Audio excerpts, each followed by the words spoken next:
नमस्कार, मैं हूं पवन त्यागी। कश्मीर में बहुत बड़ी कार्रवाई हुई है और जमात-ए इस्लामी नाम का जो संगठन है उसको बैन करने के बाद उसकी 100 करोड़ रुपए की संपत्ति को जब्त किया गया है।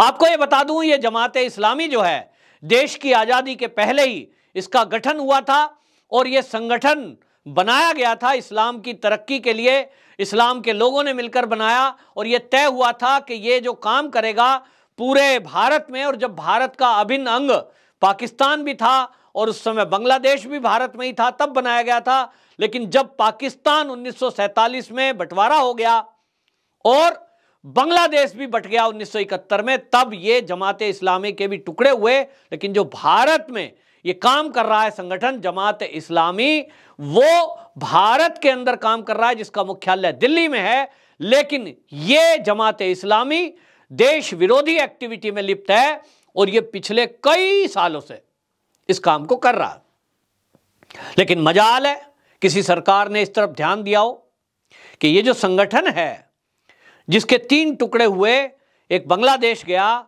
एक पाकिस्तान में इनके लोग हैं और भारत में, ये यूं तो राजनीति में भी इन्होंने हाथ आजमाया है। लेकिन ये कर क्या रहे हैं? कश्मीर की आतंकवाद की समस्या क्या है? कश्मीर में सेना के ऊपर जो पत्थरबाजी होती है उसके पीछे कौन लोग हैं? कश्मीर के बच्चों को सड़कों पे उतार कर, बच्चों को स्कूल के छोटे छोटे, उनके हाथ में पत्थर देने वाले हैं कौन? इस तरफ किसी ने ध्यान ही नहीं दिया। आतंकवादियों को भटके हुए बताकर, बच्चों को यह कहकर कि साहब इनका गुस्सा है इनके अंदर, उस बात को रफा दफा कर दिया जाता था। 2014 में मोदी सरकार आई तो इस तरफ इंटेलिजेंस को लगाया गया और तय हुआ कि यह पता लगाया जाए आखिरकार छोटे छोटे बच्चे, स्कूल कॉलेज जाने वाले बच्चे, ये आतंकवादियों की भाषा बोलते कैसे हैं, ये इनके साथ खड़े होते कैसे हैं, इनको सूचना मिलती कैसे है और इनको तत्काल सूचना मिलती है और ये पथराव करने लगते हैं।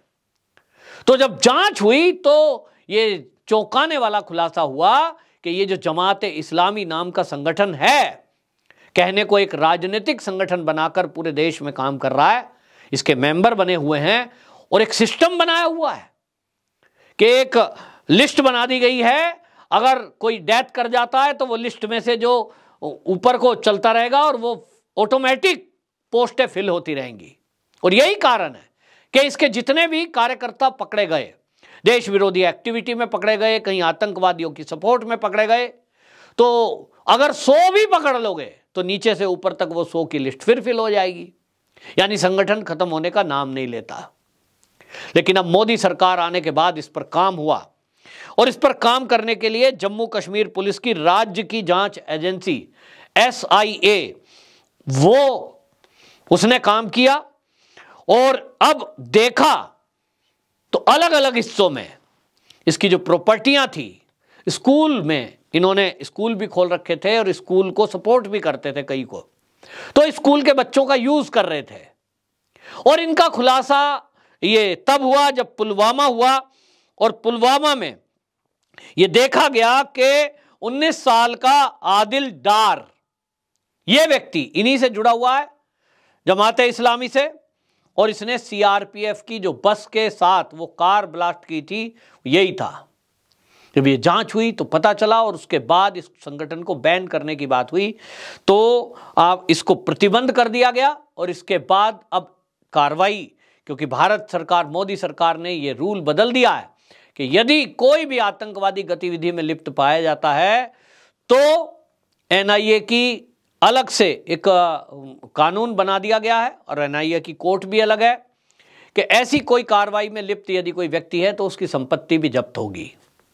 आतंकवादियों के मददगारों की भी संपत्ति जब्त होगी और उनके ऊपर भी UAPA में केस दर्ज होगा। और इसलिए तय हुआ कि जब जमात-ए इस्लामी पूरा एक संगठन इसी पैटर्न पर काम कर रहा है कि वो वहां ब्रेन वॉश करके बच्चों को और पाकिस्तान में बैठे आतंकवादियों की भाषा पढ़ा रहा है, तब ऐसे संगठन की इस देश में जरूरत क्या है? आप ताज्जुब करेंगे कि जमात-ए इस्लामी के लोग लोकसभा और विधानसभा के चुनाव लड़ते हैं। अब ये जो कार्रवाई हो रही है इसमें भी जम्मू कश्मीर में जो राजनीति करने वाले दल हैं वो कह रहे हैं साहब मोदी जी जो है चुनाव करा रहे हैं, चुनाव आ रहा है विधानसभा जम्मू कश्मीर का, और इसलिए उस चुनाव के पहले ये डर गए हैं कि जमात इस्लामी संगठन के लोग भी चुनाव में खड़े होंगे तो इनको गिरफ्तार कर लो, इसलिए ये गिरफ्तारियां हो रही हैं। तो क्या ऐसा कोई संगठन जिसके संबंध आतंकवादियों से हों, जो हमारे सैनिकों पे हमला करते हों, ऐसी वहां थ्योरी तैयार करते हों, बच्चों को तैयार करते हों, क्या उनको राजनीति में आने देना चाहिए? मैं तो कह रहा हूं कि अभी जमात इस्लामी ये केवल एक संगठन की जांच हुई है।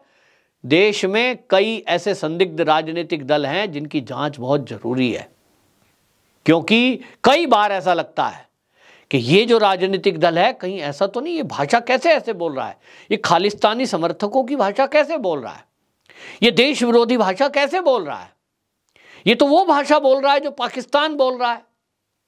लेकिन यह है कि इसका सबूत नहीं होता और कई बार सॉरी बोलकर राजनीतिक पार्टी के लोग निकल जाते हैं। ये देश को समझ में आ रहा है कि कुछ लोग जो देश विरोधी भाषा बोल रहे हैं, इनके पीछे कोई ना कोई है। लेकिन राजनीतिक पार्टी को मान्यता मिल गई उस बहाने से, जब भी कोई इनके ऊपर कार्रवाई हो, ये कहते हैं साहब बदले की भावना से कार्रवाई हो रही है, इस वर्ड को बोलकर निकल जाते हैं। लेकिन अब मोदी है और इसलिए नारा दिया गया, एक वर्ड बोला जाता है, मोदी है तो मुमकिन है।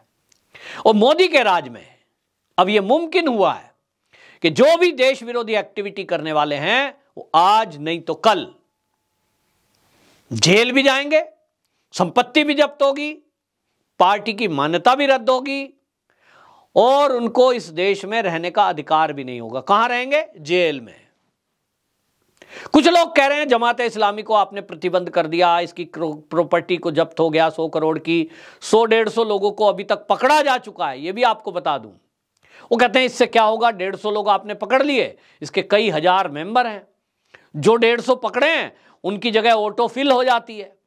ऐसा सिस्टम बनाया हुआ है कि आप उपाध्यक्ष को पकड़ लीजिए तो उपाध्यक्ष के नीचे जो उपाध्यक्ष चौथे नंबर पे है वो तीसरे नंबर पे आ जाएगा, तीसरा नंबर वाला दूसरे पे चला जाएगा, दूसरा नंबर वाला पहले पे चला जाएगा। यानी पूरी एक सोची समझी रणनीति, एक चेन है। इस चेन को कैसे तोड़ा जाएगा? जो पीएफआई को लेकर के बातें उठी थी, उसके पहले हमने देखा कि इसी तरह सिमी पर प्रतिबंध लगाया गया था और प्रतिबंध के बावजूद भी, सिमी के बहुत सारे लोगों की गिरफ्तारी के बावजूद भी सिमी खत्म नहीं हुआ, उसका नाम चेंज हो गया, पीएफआई हो गया।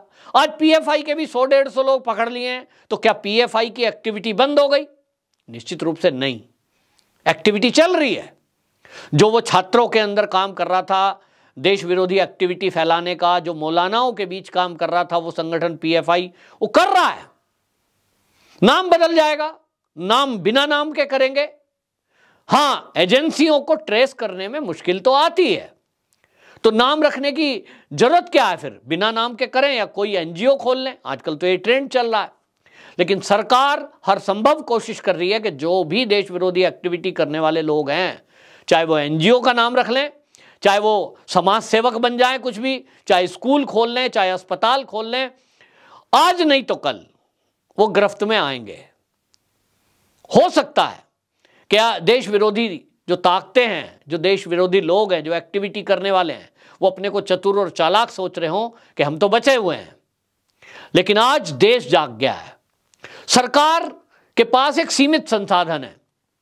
सरकार की कितनी भी एजेंसियां आप भर्ती कर लो, सीबीआई, एनआईए, आईबी, इसमें चाहे आप कितनी वैकेंसी फिल कर लो कि भाई युवाओं को भर्ती कर लेते हैं, जांच करेंगे, फिर भी कम पड़ जाएंगे, क्योंकि हमारा देश, उसकी सीमाएं और देश की जनसंख्या और भौगोलिक परिस्थिति वो इतनी विकट है कि हर बात पर नजर रखना बड़ा कठिन है।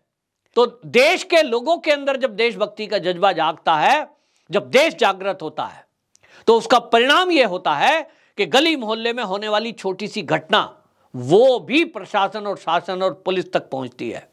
आज कश्मीर में जो आप बदलाव देख रहे हैं, ये क्या आप सोच रहे हैं कि सरकार लाई है? केवल सरकार उसका बहुत बड़ा पार्ट है, लेकिन केवल सरकार ऐसा कर पाई है कि वहां आतंकवाद खत्म हुआ है, तो आप गलत सोच रहे हैं।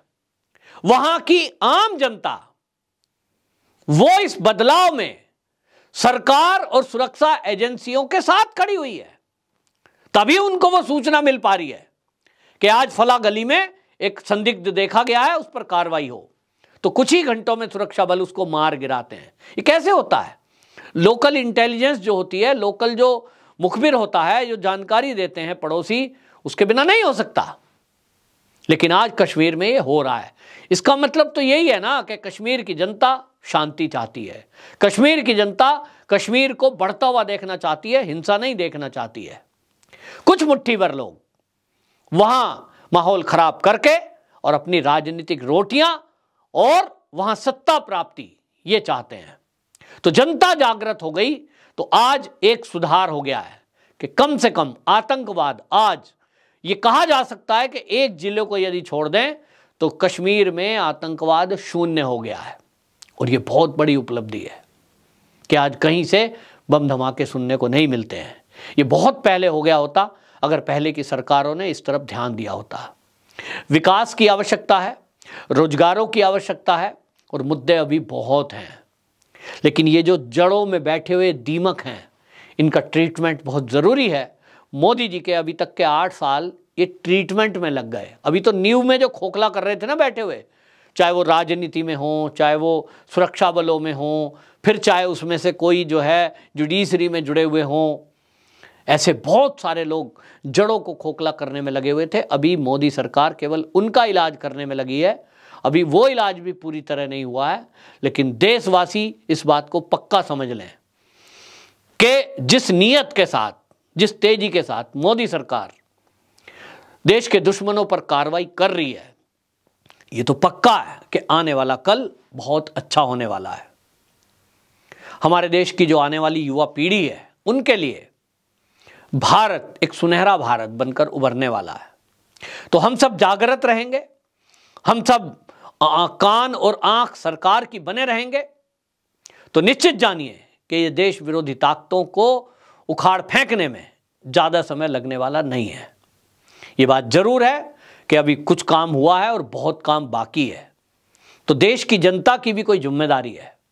मैं देश का नागरिक हूं, ये भारत माता मेरी माँ है, मेरी भी इस माँ को सुरक्षा देने में कुछ जिम्मेदारी बनती है। मैं चद्दर तान के सो जाऊं और सब काम पुलिस करेगी, सेना करेगी, सरकार करेगी, तो ये होने वाला नहीं है। हम सबको भी अपनी जिम्मेदारी समझनी होगी। आपकी क्या राय है? कमेंट बॉक्स में जरूर रखें। वंदे मातरम।